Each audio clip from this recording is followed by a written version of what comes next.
Hi, this is Nathan Markley, and this is the Nathan Markley Show podcast. This show originally aired on WNRI 1380 AM and 99.9 FM on Friday, July 24th, 2026. This is Season 3, Episode 20. Enjoy! Yeah! Friday night! WNRI!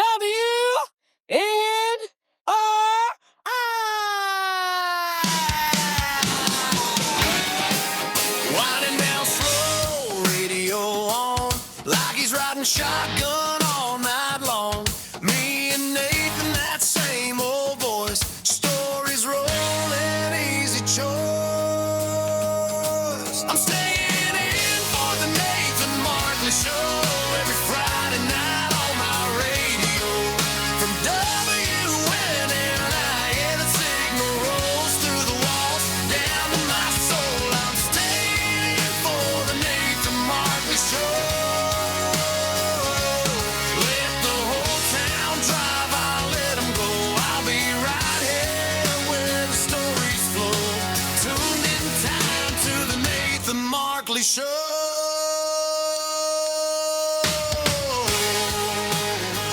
Whoa, hello everyone. How are you doing this Friday evening? Nathan Markley here. You're listening to the Nathan Markley Show on WNRI 1380 AM and 99.9 FM in Woonsocket, Rhode Island. Tonight, we have a great conversation lined up. And as always, my dad Glenn will be joining us for the Ask a Mechanic, which will get started tomorrow, 6:25. Your automotive questions answered. You can email us your questions or call us in by visiting nathanmarkley.net/askamechanic.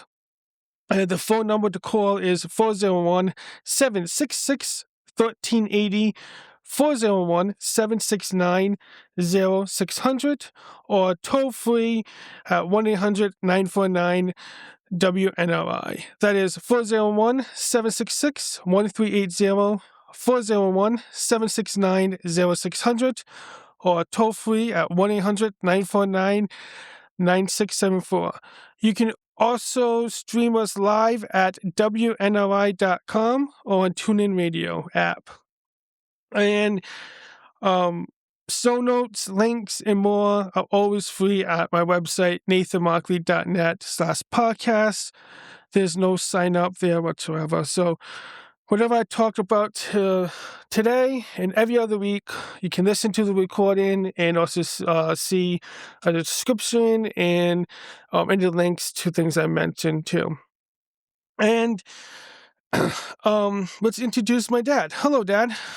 Good evening, Nathan. How you doing? I'm doing good. So last week after our show, I realized it was our 20th show, our 20th week of doing this, being on air.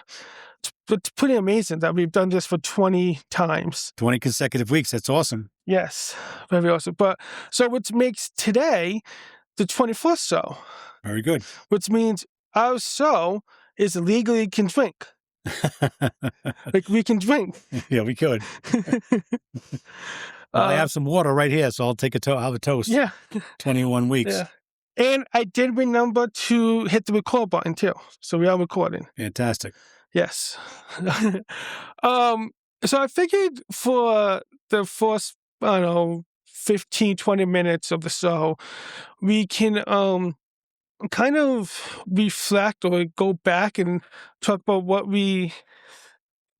about the previous shows, the previous weeks, the 20 weeks that we've done this. And I was wondering, is there any show or any week that we did that you like, that stood out to you, like your favorite one? Oh, that's a tough question. I mean, I kind of reflected on this earlier today to have an answer because you told me you were going to be asking me that question. And I can't say I have a favorite. What I really enjoy is when people call in and we have that open dialogue and we share information. I learn from them.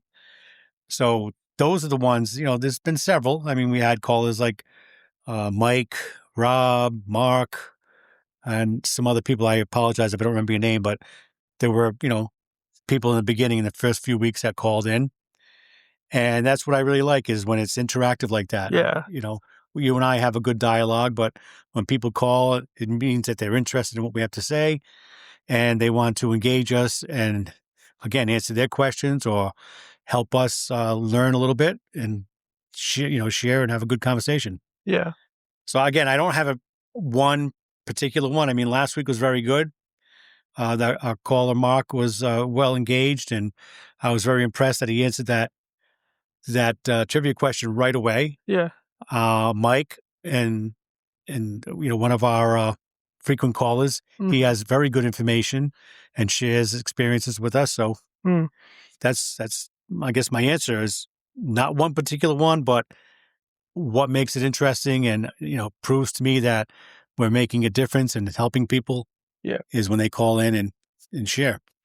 Yeah, that's always nice to have an audience and people calling to help us with the show, and those they're kind of like when we have them calling in, they keep calling in and help us out. They kind of become part of the show, right? Really, like characters. And we had like a few emails come in, repeat emails, right? I know Sal emailed a couple of times too. Right. Yeah, that's helpful too, because that shows that there are people listening online, right? Online, and they're also understanding and hearing that when we're live or listening online live, that these shows are recorded and stored for playback at their convenience. Yeah. So that's good. Yeah.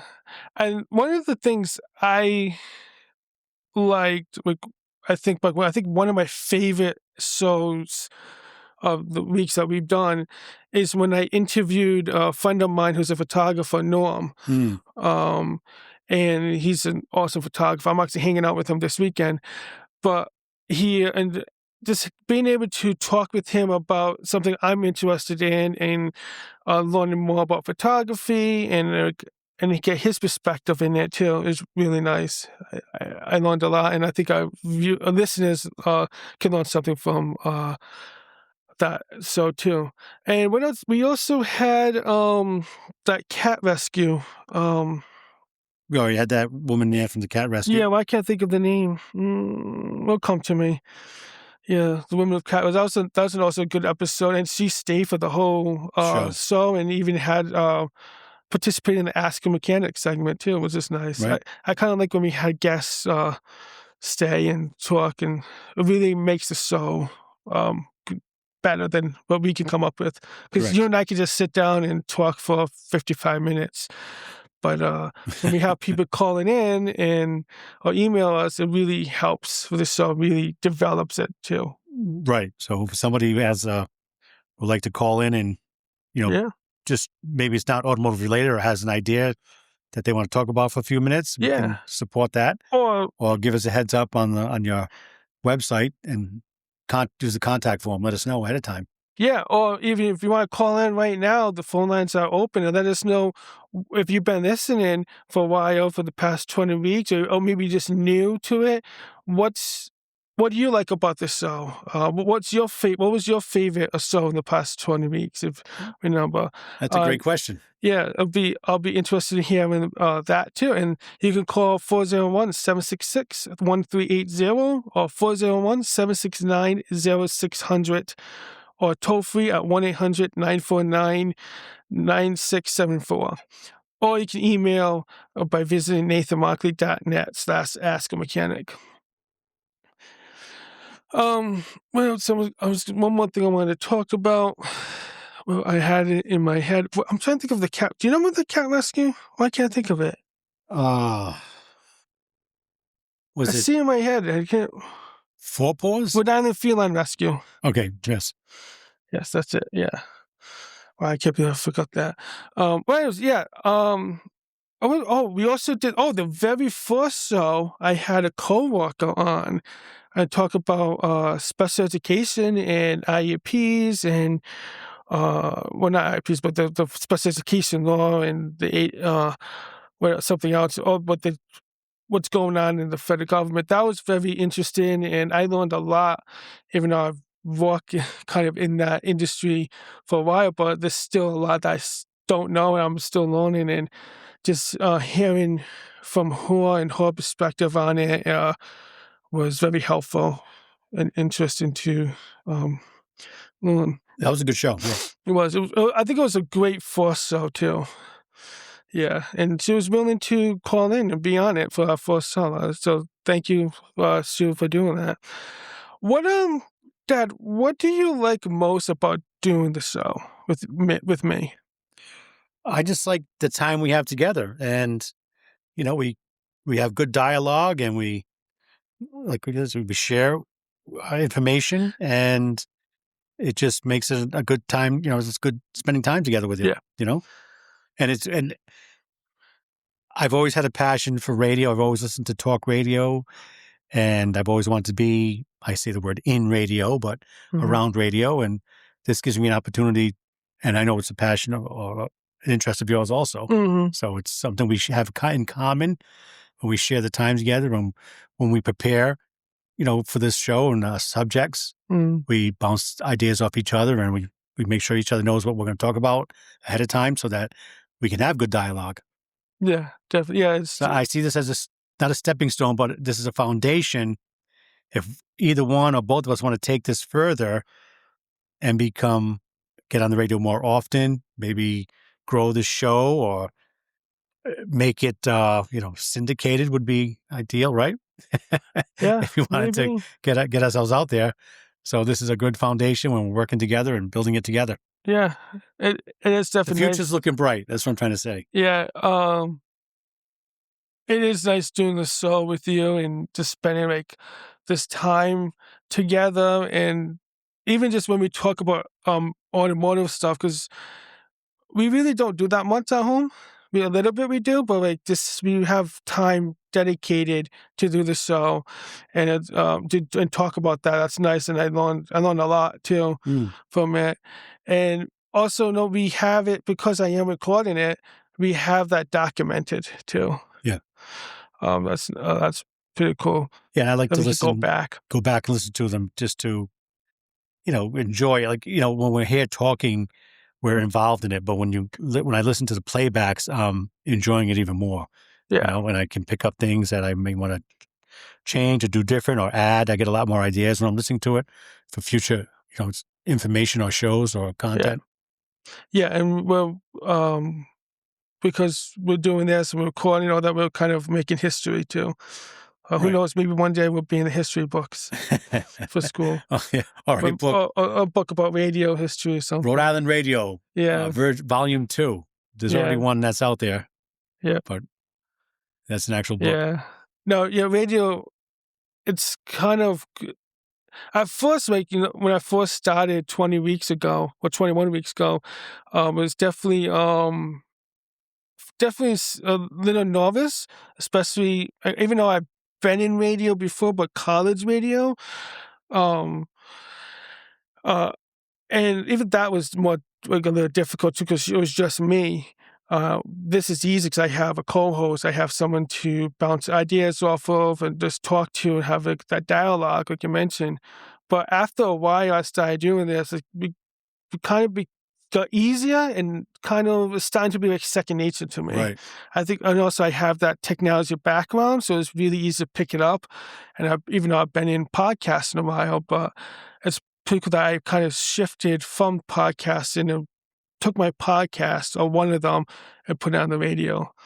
And so I have both formats now and both mediums, so I can really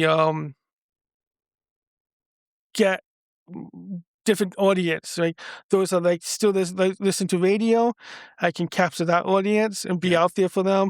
And those who don't listen to the radio, just listen to things on YouTube, Apple, Spotify. I can be there too. So having that opportunity to do both is pretty amazing too.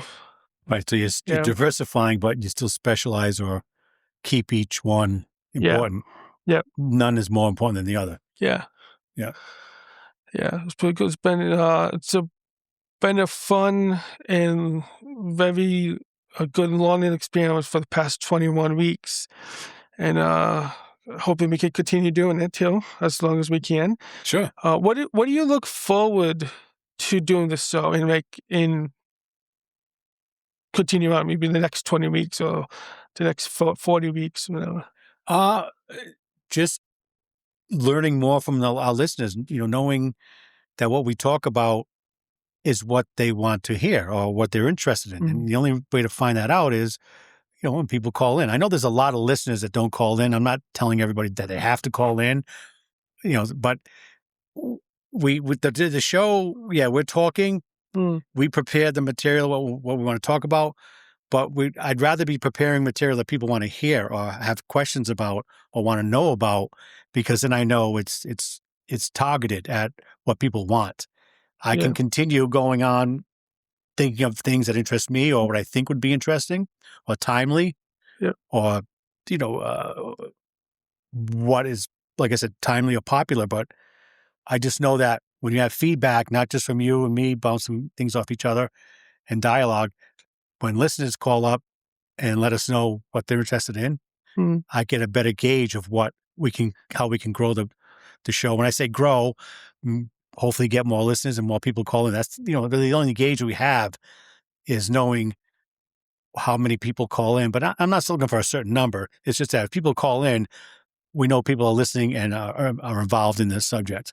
Yeah. And they're interested in the subject. Yeah, I agree. I also think maybe we can create this show, so maybe ask more people to come on the show too, interview them.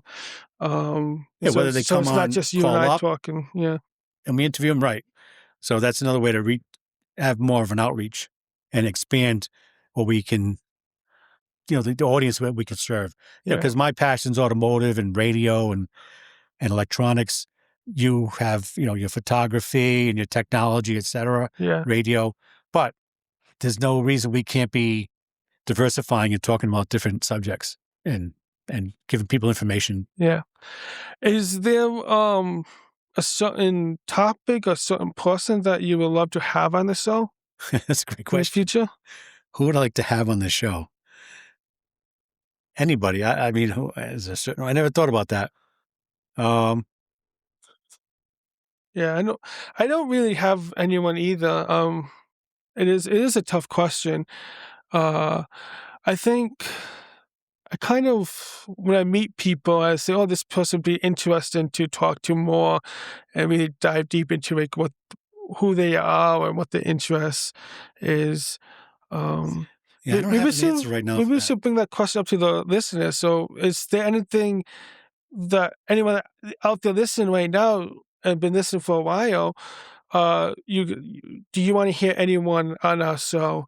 Let us know either by emailing, by visiting nathanmarkley.net or calling in 401-766-1380, 401-769-0600, or toll free at 1-800-949-9674.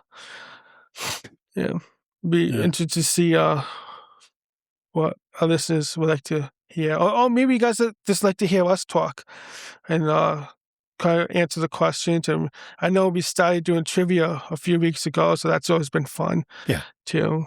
And I learned a lot about that from that too. Yeah. Yeah, and I have another I thought of another category to introduce on the show, and doesn't have to be every week, but just something short, something a little different. Yeah. I'll introduce that this evening. Yeah, and as we keep doing this week on week, we always come up with ideas, which is great to keep talk about and add things to the show. And I think that's what makes us so great, is that we're able to, especially with our independent show, I should say, because we can do what we want to do, come up with what we want to say, or come up with what we want to talk about too. We don't have anyone telling us really, right? And we can gauge it by who's listening and callers and all that.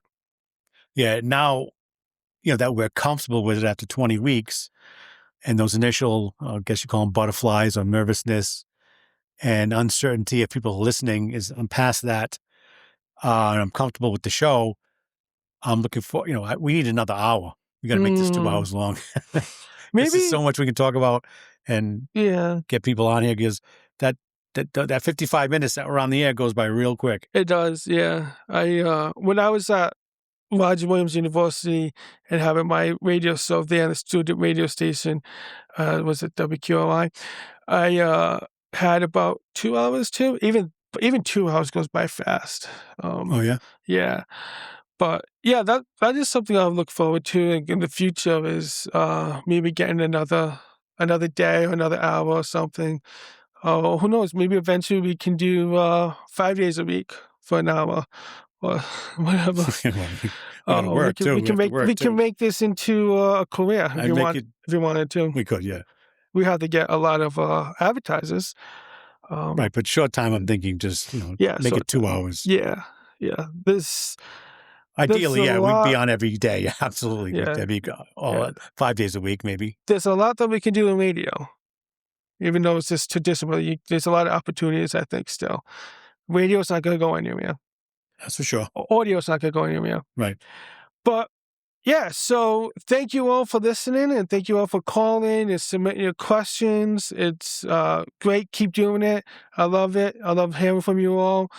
And thank you for being a part of the show. And thanks for 21 weeks of the show. And we'll keep going.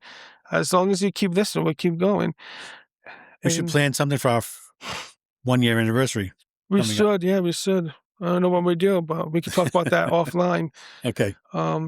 With that, we're going to take an ad break. And when we come back, we'll do the Ask a Mechanic segment. You're listening to The Nathan Markley Show, WNRI. If you or anyone that you know would like to buy or sell a property, Lydia Smith, a realtor with the Century 21 Stahersky Agency, would like to chat with you. Lydia has over 15 years of experience in the real estate profession and is well known for her professionalism. She has sold many properties over the years as a professional realtor and is well respected due to her experience in and knowledge of the Northern Rhode Island real estate market. You will be pleased by her quick response, her attention to detail, and her remarkably high level of integrity. Having purchased 2 homes and selling another myself, I can appreciate Lydia's knowledge, success, and professionalism as a trusted realtor. You can reach Lydia by calling her at 401-808-0430. Lydia promises a quick response to your call. Again, call Lydia Smith, professional realtor, at 401-808-0430 for your property buying or selling needs. You're listening to the Nathan Markley Show on WNRI 1380 AM and 99.9 FM or online at WNRI.com and on TuneIn Radio. 401-766-1380, 401-769-0600 or 1-800-949-9674 is the phone number to call. And that into music, so we're at the Ask a Mechanic segment. So, Dad, last week we had a caller ask you a question. You're going to do some research. I think you have an answer for him, too, right? Yes, I want to thank Mark for calling in last week. And the question was related to, his question was related to the trivia question about Herbie the Love Bug. And he asked why 53. I believe I asked the question, and what was the number? And he said either 68 or 53. And he mentioned that 68 was the Mattel of Hot Wheels common number on their wheels. I'm sorry, on the wheels on the little cars. So the reason 68 was a common number on the Hot Wheels little cars was because in May of 1968, Mattel introduced that Hot Wheels, and that's why they used that. But he also asked why 53 was on Herbie. And that really sparked my interest. And when I did the research, the answer, Mark, is because the Love Bug producer, Bill Walsh, he was, one of his favorite baseball players was Don Drysdale. He was a pitcher for the Los Angeles Dodgers. And Drysdale wore number 53 on his uniform and during his baseball Hall of Fame, his whole career. So that's why Herbie was 53, because the producer, Bill Walsh, was paying homage to Don Drysdale, one of his favorite baseball players. And he also asked a question about the Mazda RX-7 and the rotary engine. Why did they get rid of the Mazda RX-7? And when I did the research for that, the reason is that because of the increasingly tighter emissions standards that the government was imposing, the rotary engine was having difficulty meeting those restrictions. And the so Mazda's, with declining sales, they decided to stop the U.S. sales after 1995 and left Europe by 1996. Although production of the RX-7 continued until 2002. And I'm glad you asked that question because I didn't realize that, and it was great information to find out and research. A little bit more technical about that. Remember I said that the rotary engine had these two rotors. Typically, there's a two-rotor, some with three rotors. Yeah. Each rotor had three sides to the rotor, and there was a little combustion chamber carved out of the rotor. And so, in effect, it was like a six-cylinder. It could have fire and have three power cycles of each rotation of the rotor. Well, that design, because it was an elongated combustion chamber, unburnt fuel was constantly pushed out the exhaust. And the mandatory direct injection, that's one of the first engines that injected fuel right into the combustion chamber. As common now with vehicles, but before that, it was port fuel injection or carburation. And because of that mandatory direct injection, some of the oil was also, that was mixed with it, was burnt off. So the emissions was getting too high. They couldn't get it to meet the restrictions, and that's why the RX-7 was discontinued. Interesting. Yeah, it was interesting. Cool. So again, that's, calls like that when they ask questions, and I'm interested by what they ask me. I want to learn, and I research it and report back. Yeah. On the next show. Yeah, because we learn. Yeah, we learned some stuff too. So it's good. Yeah. So I'm going to throw the trivia question out there. Okay. And what it is I'm going to ask you a certain name of a vehicle, the model name, and I want someone to call in, please, and tell me the make. So I'm sure everybody has heard of different types of vehicles that are named after horses. You have the Ford Pinto, the Ford Mustang, the Hyundai Pony. That wasn't very common here in the United States, but Hyundai had one. And the Ford Bronco. Now, the name of this vehicle I'm going to throw out there right now. If you can call in and tell us the make, you'll get the accolades and the bragging rights of answering one of our questions, our trivia questions on the radio. So what manufacturer produced the vehicle called the Colt, C-O-L-T, the Colt? Okay. What manufacturer of vehicle produced the Colt? Another, Colt means a young male horse. That seems to be a common name for vehicles is after horses or horse descriptions. Okay. It's what manufacturer named the vehicle the Colt? The Colt. What manufacturer produced the Colt? Okay. Yeah, and if you know the answer, give us a call at 401-766-1380, 401-769-0600, or 1-800-949-9674. Yeah. I hear the phone ringing in the office. So I want to introduce a new subject. It's called This Day in Automotive History. Yep. And I want to describe that, just a quick snippet about some automotive history. Yeah. And on this day, July 24th, in the year 2000, production began of the fourth generation of the Dodge Caravan. Okay. So everybody's familiar with the minivan, right? Yep. Now, I thought that was interesting when I saw that it was the fourth generation. Yeah. Was introduced on July 24th, 2000. As of today, we're in the Chrysler's in the sixth generation of that model. Okay. Now, they only have the Dodge Caravan and the What's the other one? The Plymouth. Yeah, it was No, I'm not this done. Plymouth thing. It's the Pacifica, Pacifica. the Chrysler Pacifica. So they're down to 2 models, but prior, when this first came out in 1984, and it was kind of a revolutionary type vehicle, a small minivan, fuel efficient, targeted at families, had the 2 sliding doors for the rear passengers. And think about that, from 1984 till today, they're still making the Chrysler minivan. Yeah. That's a 42-year run. Wow. Pretty incredible. They've had different names, different models.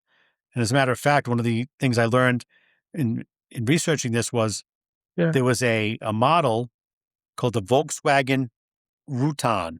Yeah. Routan. And I didn't know that. It was produced by Chrysler and sold under the Volkswagen badge in certain markets. Oh, interesting. Do we have a caller? Yeah, we have 2 calls actually. Oh wow. Okay, let's take one. And then we have 1 caller. The first caller might call back in. I can get to you. I'm going to take this call. And also, I think our station producer has the answer to the trivia, too. Oh, really? Yeah. I'm going to take this caller. Hello, call you live in the air. Yes, good evening. I think I got an answer to your question. It was the Dodge Colt. It was kind of a compact car. It was kind of a crummy car, actually. But is that right? You mean quality-wise, right? It's crummy? Yeah. Yes, you are correct, 100%. Congratulations. Yes. So, did you have one of those, or you just are aware of them? I remember a friend of mine had one, and it was kind of like maybe about the size of a Toyota Corolla. Correct. Yeah. But more boxy. And I remember it not being that reliable, but yeah, that car was probably, I'm thinking like, would that be like 1998 or something like that? I have to look that up for you. I didn't write that down or remember that when I was researching it. It's an older car, definitely. Yeah. Oh, it definitely, yeah. Yeah. I'm sure it was in the 90s. Okay. Yeah. Well, what's your first name? Bill. Bill. Nice to talk to you, and thank you for calling in. Yep. Have a great evening. Thanks. Congratulations. Yep. Yes. Very good. The Dodge Colt. Colt. Yeah. Do you remember that, Nathan? You ever hear that? I think so, yeah. And I know the station producer, manager, whatever we call him, had that too. He was waving his hand to it as he was saying the answer question, and he wrote it down on a piece of paper and held it up. He didn't catch it up, but I did. But yeah, so we have, it was pretty cool that you guys, I think Dodge is a very popular car model make. I mean, which one? Dodge is a very popular car make. Yeah. They've been around a long time. But yeah, I think us producer here actually worked on those in a previous that's right. Occupation. I remember he telling us that. If I remember correctly. So he's a mechanic too. Dodge Colt. Yeah, they were kind of an expensive model, and they may have had I do remember them not being reliable, but I'm not trying to, say it was 100% negative, because cars of that era, they had a lot of problems. Yeah. I just had a thought, kind of go back to what we talked about earlier in the show. That is kind of fun that we have calls in. I like the idea you had, Dad, that come up with trivia questions to engage our listeners and have people call in. That because this is kind of fun too. Oh, sure. Make it into a game a little bit. Right. Yeah. Let's take a quick ad break, and when we come back, can we summarize a little bit about today, what you just talked about today in automotive history?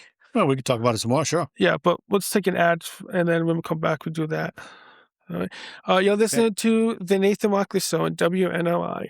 Accidents happen, but choosing the right repair shop makes all the difference. For over 45 years, Hillview Auto Body in Johnston has been the name Rhode Islanders trust. Established in 1980, a Gold Class certified and Class A body shop, we've invested in the highest level of training and technology to ensure your vehicle is repaired to the strictest industry standards And we built our reputation on quality craftsmanship, honest service, and getting the job done right the first time.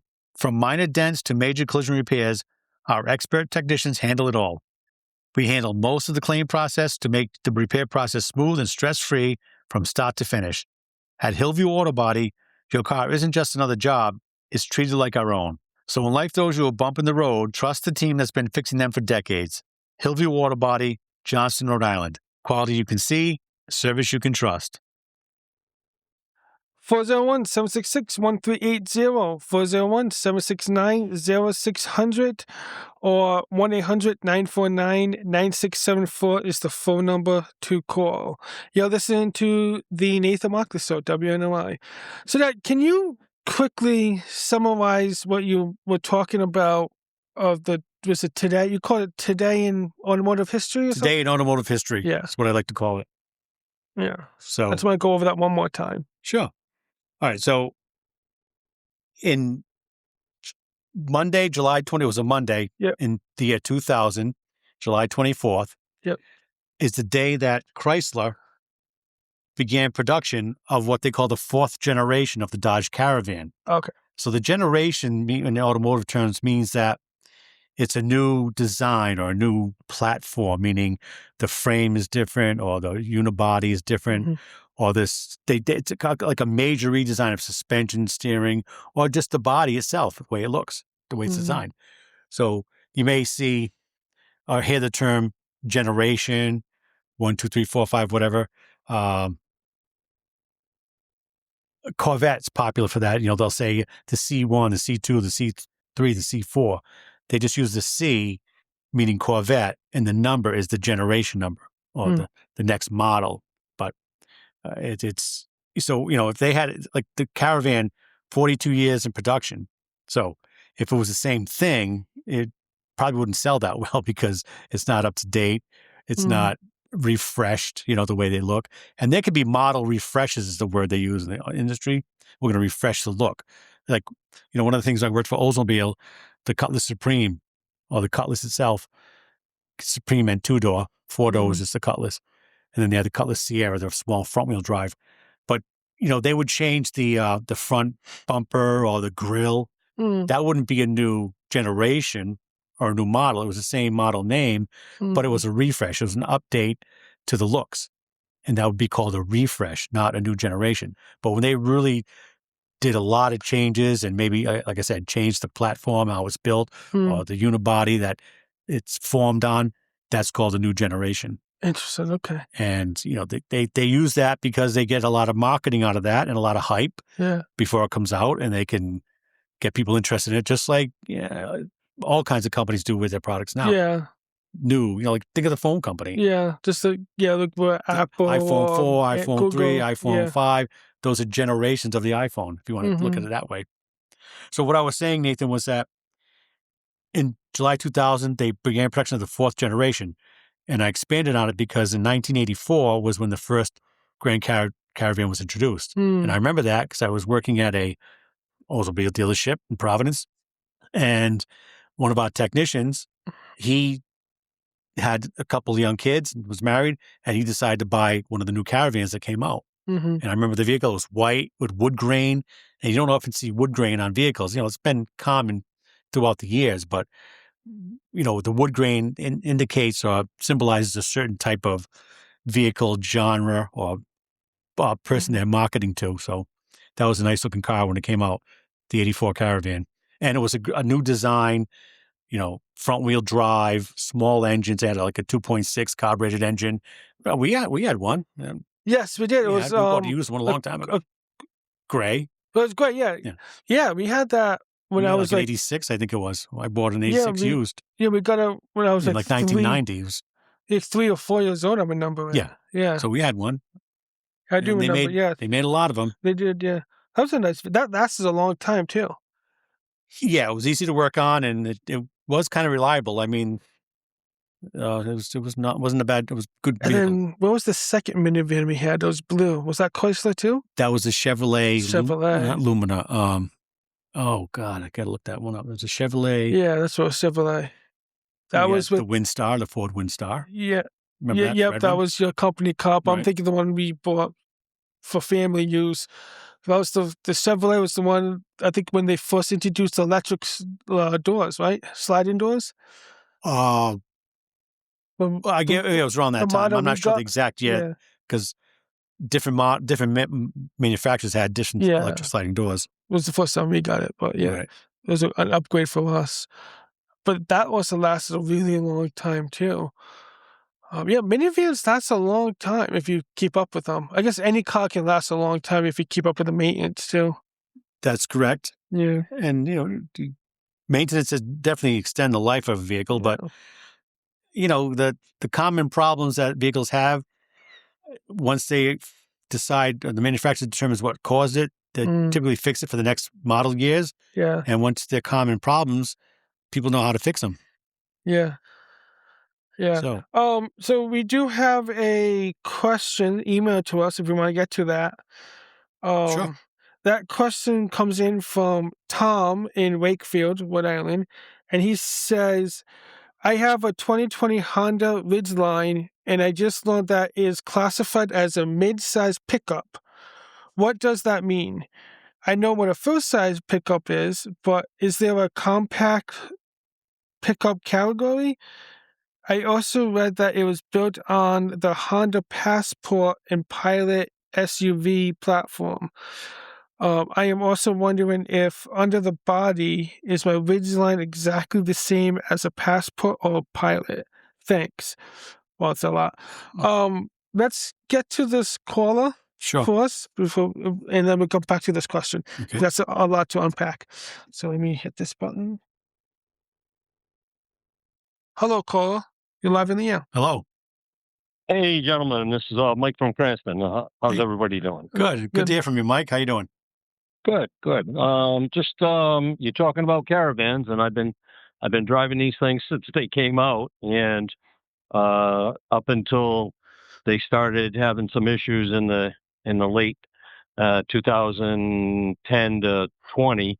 I've been pushing the old ones, and from the 01 to 07 seems to be the real sweet spot on them. And the big change from generation 3 to generation 4 was they added a driver's side slider. That was so they had two sliding doors on instead of just one on the passenger side. But it was a great vehicle. And the V6 in that, the 3.3, Yeah.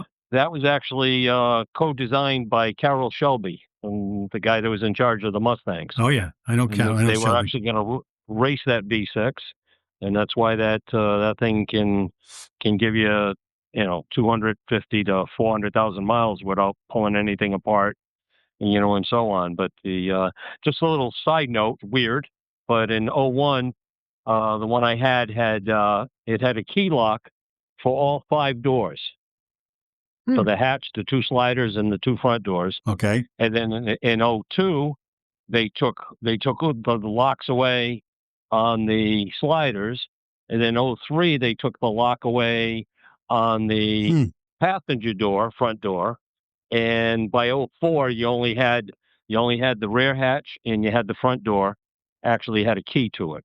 So, but it was a great vehicle.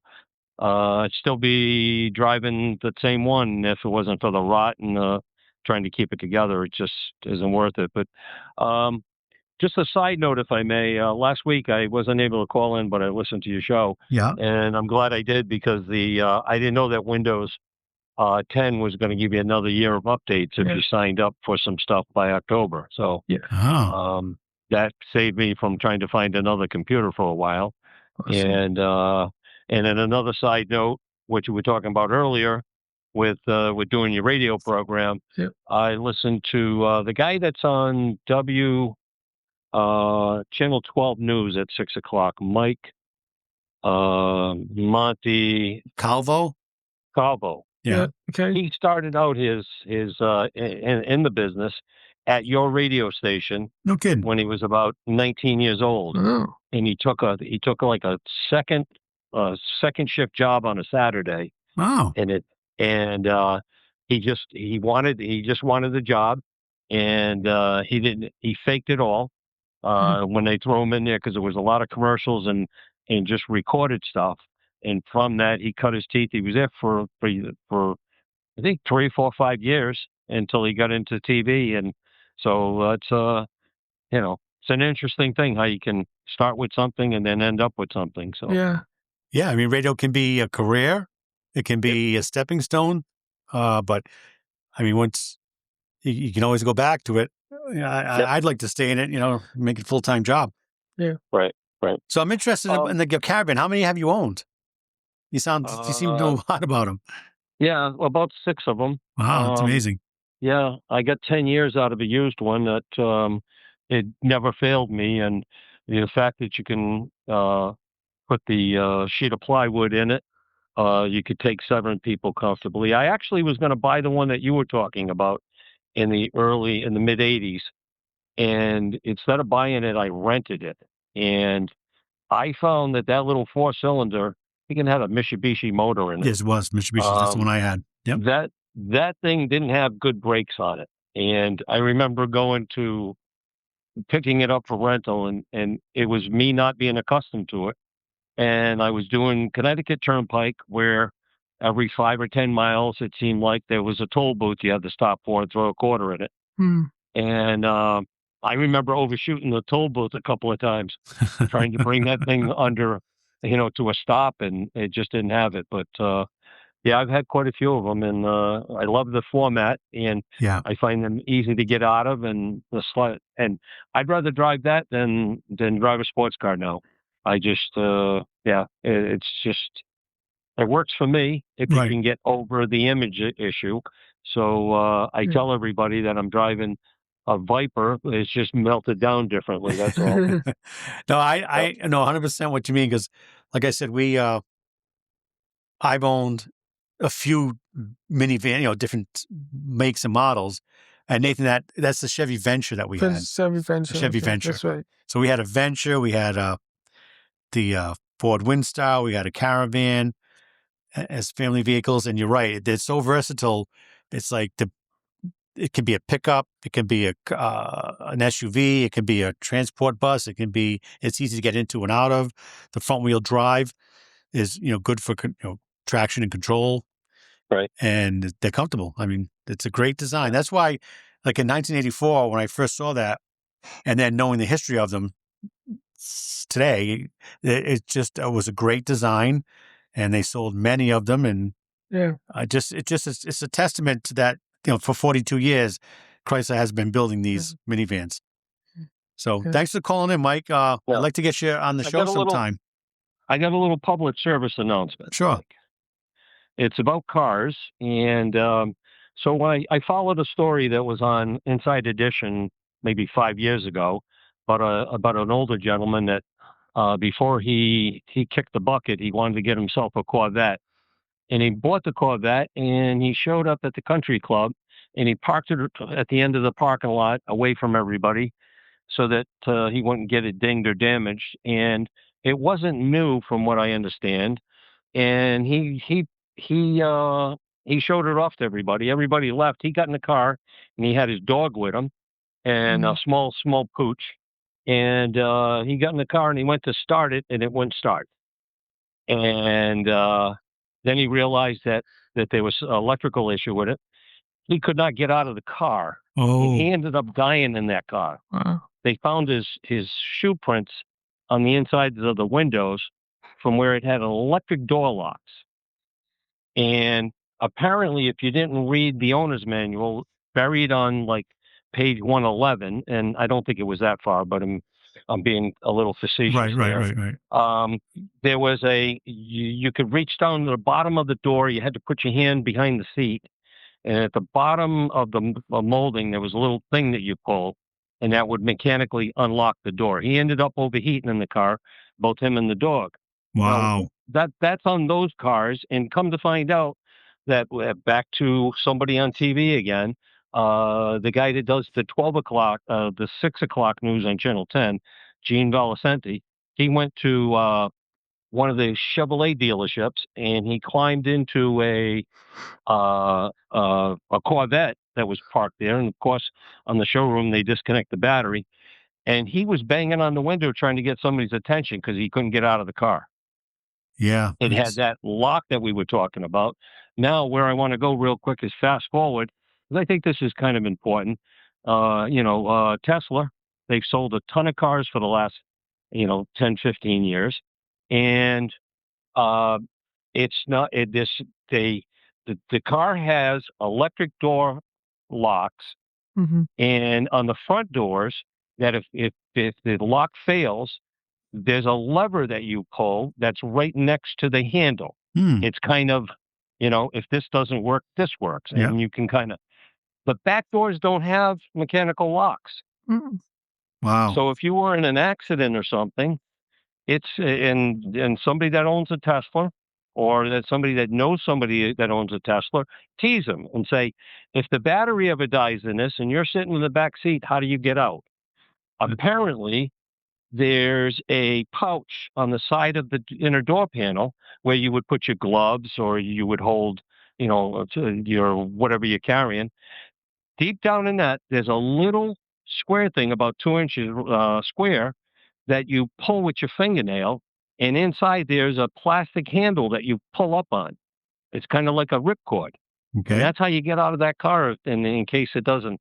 So somebody with a Tesla might want to make sure that their kids know how to do that in the event of a car hit and then electrical failure in the car.